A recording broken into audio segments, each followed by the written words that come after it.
Contadores de histórias. Oferecimento Cimes Santa Rosa, Pedrinho Farmácias, Semacom, Fema e Sinduscom. De volta ao estúdio, o professor Anacleto Luiz Giovelli, na altura dos seus 90 anos, ex-prefeito de Santa Rosa, professor aqui da região. Ele se propôs a trazer para o quadro de hoje, né? Para esse episódio de hoje, a história da Laticínios Maier, mas que também vem precedido de outros empreendimentos. Bom dia, professor. Bom dia, Jairo. Bom dia, Luiz Alberto, meu filho que me acompanha. Bom dia a todos os nossos ouvintes desta emissora, que são muitos, não é, Jairo? Bom dia a todos, um abraço a todos quantos nos ouvem. Realmente, eu tinha também incluído a Olvebra, o nosso chinês, o fundador da nossa indústria, mas como o assunto Maier é muito grande, eu vou deixá-lo para uma outra oportunidade. Quero de imediato agradecer a dona Helga, que é uma sucessora, é neta do fundador desta família enorme Maier, vindo da Alemanha, a dona Helga, viúva do finado saudoso Willy Klaus, que me deu um material espetacular. Muito obrigado, dona Helga. Mas vamos começar então lembrando, Germano Maier era o cabeça desta família Maier, que se estabeleceu ao vir na compra de terras oferecidas pelo governo brasileiro a quem queria terra para trabalhar, para plantar. Ele veio com a família numerosa para a República, nós chamamos lá de Linha República, que é Godoy aqui mais para a esquerda. Lá ele se estabeleceu. Pois bem, ele em que ano? Ele veio na leva daquela colônia 14 bem cedo, antes dos anos 30. Antes dos anos 30. 6 filhos homens, que eu, na verdade, conheci só 4, né? E 2 filhas mulheres. Aliás, uma até faleceu na vinda dele em Porto Alegre, uma menina nova. Então, para cá vieram com 7 filhos este casal. Muito bem, vieram para plantar. Para plantar. E ali ele era um camarada que lá na Alemanha havia feito um bom curso inicial, era bem preparado, entendeu que poderia abrir ali um comércio e o fez. Comprava produtos, aquilo que se cedia da colônia e que servia para o perímetro urbano. Ele comprava um pouco de grãos e os revendia, levava para onde? Santo Ângelo, especialmente, para Giruá e aqui para Santa Rosa. Pois bem, aí os filhos foram crescendo, muito bem, e era costume, até se emanciparem mesmo, só saíam de casa 2 anos depois de casados. É isso que for acontecendo. Aí os filhos fundaram várias casas comerciais, exemplo do que o pai fez, ali no interior de Candigudá e por essa região toda. 8 de agosto, arredores, etc. e tal. Fundaram essas casas. Pois bem, falece o seu Germano. Aí os irmãos se reuniram e entenderam que estava na hora de virem para um lugar maior. Escolheram a sede aqui em Santa Rosa. E o que fizeram? Compraram todo esse quarteirão na frente da aviação férrea, ali onde depois Hidrofer, esta área toda era deles. Estas construções que existem de alvenarias mais antigas é obra deles, dos irmãos Maier, de Alfredo, Otto, Hugo, Helmut, etc. Os 4 que eu conheci. Pois bem, mas especialmente Alfredo, Otto e Hugo é que começaram toda esta vida aqui em Santa Rosa. Pois bem, então feito isto, de imediato eles fundaram, isso lá em 45, a empresa de transportes e comércio Irmãos Maier Limitada. Aqui no centro. Aqui no centro. Várias atividades. Mas imaginem só o que esta gente pensou naquela época. Logo atrás, do lado, além da transportadora e do comércio em si, eles instalaram a torrefação e moagem de café. Esse foi o primeiro empreendimento industrial. Dos primeiros, primeiro industrial. E o colocavam em latas de 1 quilo, que era revendido especialmente em Porto Alegre, mas em qualquer um outro lugar. E mais, de imediato, os homens tinham visão E esta visão que Santa Rosa, eu gosto de lembrar que Santa Rosa deve a esta gente, como a um outro punhado de cidadãos que ajudaram a construir Santa Rosa. Fábrica de manteiga, veja bem. Mas fábrica de manteiga. Então, vários colonos do interior faziam a manteiga como sempre o colono o fazia, e eles, de quando em vez, em dia marcado, com a condução deles, recolhiam esta manteiga, que não era ainda manteiga, era uma nata ainda com um bocado de soro, um tanto azedinha, traziam para cá, e nesta indústria eles a preparavam em tabletes. Aonde exatamente estava a indústria? Ali também, nesse local. Aqui na parte de cima. Tudo aí nesse centro, tudo aqui em cima. Ok. Tudo nesse centro. Feito isso, da mesma forma como fizeram antes, com outro produto inicial, era mandado embora, vendido para fora daqui. Bom, mas eles precisavam leite, que alguém produzisse leite para essa produção de manteiga. E aí esta gente fez manobras de tudo que tipo, veja bem, em 48 eles importaram vaca Jersey, que a vaca Jersey, comparado com a holandesa, a outra produtora de leite, ela é um leite muito mais gordo, então para a nata, para a manteiga, produzia muito mais. Não é a quantidade de leite que ela produzia, mas a qualidade deste leite. E estas vacas eram vendidas, financiadas aos agricultores que quisessem entrar nesse programa. Então começou a aumentar esta produção deles, veja bem, né? Então, gado Jersey em princípio.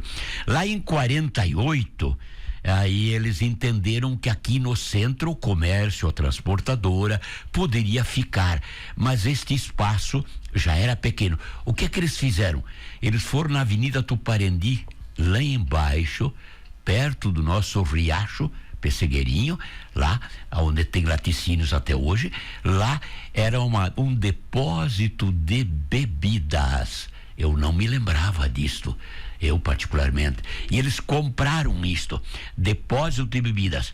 E aí, então, eles começaram a fábrica deles lá embaixo, transportando para lá, né? Então, aí, mas ainda não leite, continuava sendo a manteiga. E o que é que eles fizeram? Como é que se extraía essa nata para depois virava manteiga lá no interior? Com centrífugas. Primeiro, eles conseguiram estas máquinas, levavam aos agricultores, e era manual, isso porque não existia energia elétrica. Com o passar dos tempos, algumas propriedades começaram a ter a energia elétrica. Aí eles importaram de novo centrífugas elétricas, ou era bem mais fácil, e a quantidade, a produtividade, claro, que era bem maior.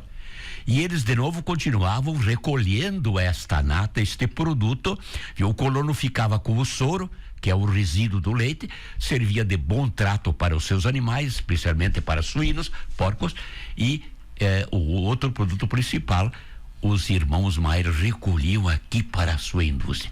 Ainda não era nada que ver com o leite, vejam bem. As coisas foram passando de uma forma tal. Essa importação em 51 da Dinamarca foram 3.000 centrífugas. Imaginem bem. 3.000 que foram distribuídas por esse interior de Santa Rosa. Muito bem. Esta firma Maier começou a se projetar em seguida, em 53. Meu último ano de normal, como aluno da Cerro Largo, para me formar professor rural, a direção da escola diz: em Santa Rosa está saindo a exposição Festa do Milho, a primeira festa do milho.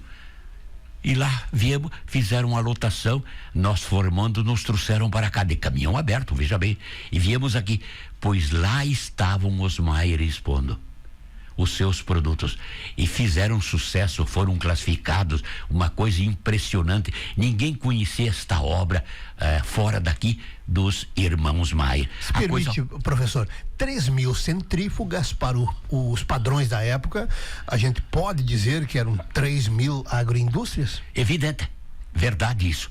Complementou o trabalho dos agricultores lá fora. Foi mais um empreendimento solto por esse interior desta região toda. Antes de 1950. 1953. 53. 53, antes disso, Estou muito bem. Bom, em 1960, houve aqui uma exposição de gado Jersey.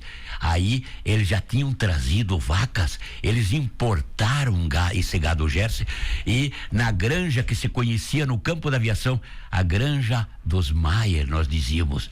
Depois que eu vim para cá, eu conheci Granja dos Maier. Lá é que eles centravam estas coisas que eles queriam inovar. O gado, por exemplo, era preparado lá se reproduzia e assim por diante, e depois era distribuído para os agricultores produzirem leite, antes nata, etc e tal. Bom, fomos indo mais adiante. Bom, aí tá, eles também fizeram o quê? Importaram 100 touros para melhorar. Então, quem não pudesse ter a vaca comprada, mas tinha a possibilidade de conseguir um herdeiro de um desses touros, ou comprar também um touro, evidente que sim. Tá bom. Bah, então, e ali em 62, eles começaram aqui embaixo, então, aonde eles haviam comprado, aí na Avenida do Parendi, esse imóvel lá existente, e começaram lá a receber o leite, e aí começaram a pasteurizar. A grande novidade da pasteurização do leite em 62, isso. E o que eram as vasilhas? Um litro de vidro. 1 quilo, que seria igual a 1 quilo de leite, 1 litro, em um vidro e em saquinhos plásticos. Nada desses que nós conhecemos hoje, saquinhos plásticos. E esses saquinhos tinham o nome Dobon, Satélite e depois Santa Rosa. Que coisa linda isso, né? Veja bem. Bom, mas daí eles se deram por conta que o gado Jersey neste momento não era tão interessante, porque produzia qualidade, mas não quantidade de leite para a pasteurização. Sabe o que eles fizeram? Eles importaram da Holanda, e do Uruguai, eles importaram 6.000 vacas holandesas. Vejam bem. 60 anos atrás. Em 1962 fizeram isso.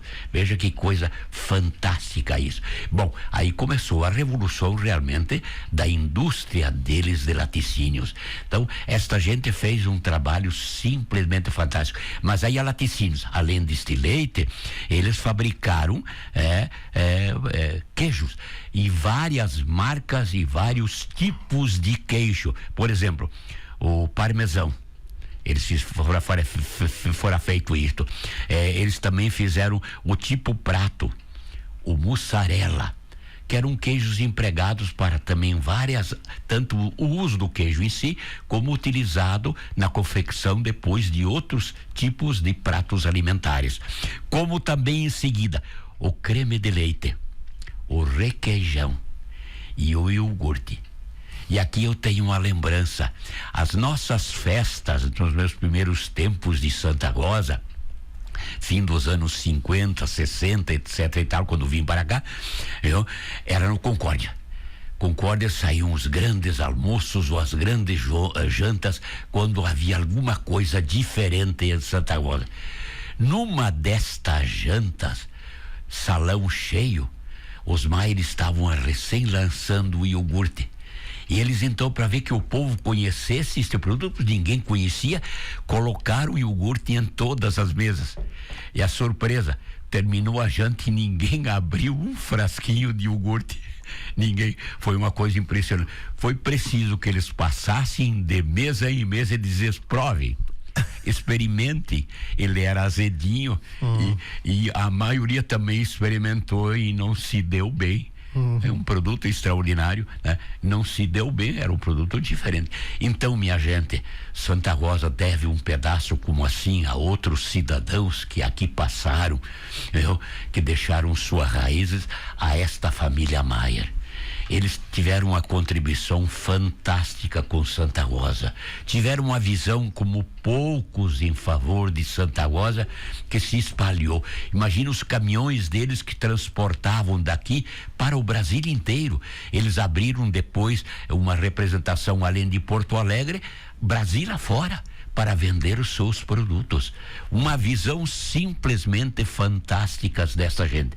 Eu repito, 3 deles ficaram a vida toda em Santa Rosa, desses irmãos, que foi o Hugo, o Otto e o Alfredo. E o Helmut fez mais ainda em nome da família. O Helmut é o quarto que eu cheguei a conhecê-lo mais ou menos. Ele não é que naquele instante também muitos colonos aqui, que era comum, famílias numerosas, os filhos precisavam de terra e não tinham mais o que dividir para comprar uma colônia para esse filho quando casassem. Eles estavam indo embora, primeiro Paraná e depois Mato Grosso. Ele foi, o Helmut, para o Mato Grosso e abriu a colonização e convidava os agricultores daqui que queriam, que precisavam de terra, e foi lá. Foi o lugar que chamaram o lugar dos gaúchos, o Porto dos Gaúchos. Veja que visão fantástica isso, minha gente. Obra de irmãos Maier. Professor, para o ouvinte se localizar, Laticínios Maier, aqui na Vila do Parandi, onde hoje está a Lactalis. Isto. Antes de Lactalis era a CCGL, né? CCGL, perfeito. Isto. Então, essa planta industrial, a origem era dos quatro irmãos Maier. A Lactalis hoje é sucedânea. É sucedânea. A partir de 80 fora isso. 80 que eles resolveram vender. Eles tinham uma filial em São Lourenço do Sul. Essa eles ainda ficaram mais tempo, mas aqui em 80 que eles transferiram, era o sistema cooperativo que assumiu, que é hoje a Lactalis, né? É o sistema cooperativo que assumiu. Mas vamos lá, o 45, me ajuda aqui, Luiz Giovelli, 45 para 2000 dá 55, né? É? Sim, perfeito. 55 anos, né? Perfeito. Mais 25, meu Deus do céu, 70 anos. Não, dá mais. 80 anos. Quando você passar aqui na Lactalis, tu olha para a direita, tu está descendo em direção à Glória e diz: isso aqui começou há 80 anos atrás. Perfeito. De uma família de colonos aqui da linha República, interior de Cândido Godói. Claro que essa indústria aqui é uma indústria moderna, está recebendo novos investimentos agora da francesa, né? Que é controladora. Então era Pedro Carpenedo no porco, os Maier no leite, no gado leiteiro. E o Xiaominlin no soja, na indústria de óleos vegetais. É tudo para dar certo. Tudo para dar certo, perfeitamente. Mas tinha uma rede aqui dos irmãos Maier que às 5 da madrugada saiu, quando começou a Laticínios mesmo, a recolher leite. Em tambos, tudo em tambos. Impressionante, eram Toyotas e chegavam aqui por volta os primeiros 8h30, 9 horas e até o meio-dia era só descarga de leite. Coisa impressionante isto. Recolhimento de leite naquele tempo, Anacleto, Luiz Giovelli, aonde não havia estrada, eram ensaios de picadas. Perfeitamente. Todas essas dificuldades, mas eles a venciam. Muito bem, professor Anacleto Luiz Giovelli, que vai dar uma viajada, então na semana que vem nós teremos a sequência do quadro com outro convidado. Muito obrigado por enquanto, um abraço. É um prazer, muito obrigado por ter estado aqui. Nós somos responsáveis por lembrar alguma coisa, pelo menos, do feito desses cidadãos que deixaram aqui suas grandes raízes que nos alimentam até hoje. A proposta é linda. Eu comi do bom, queijo do bom. Fecha o quadro aí, meu caro René Ayrton, e volta comigo. Os contadores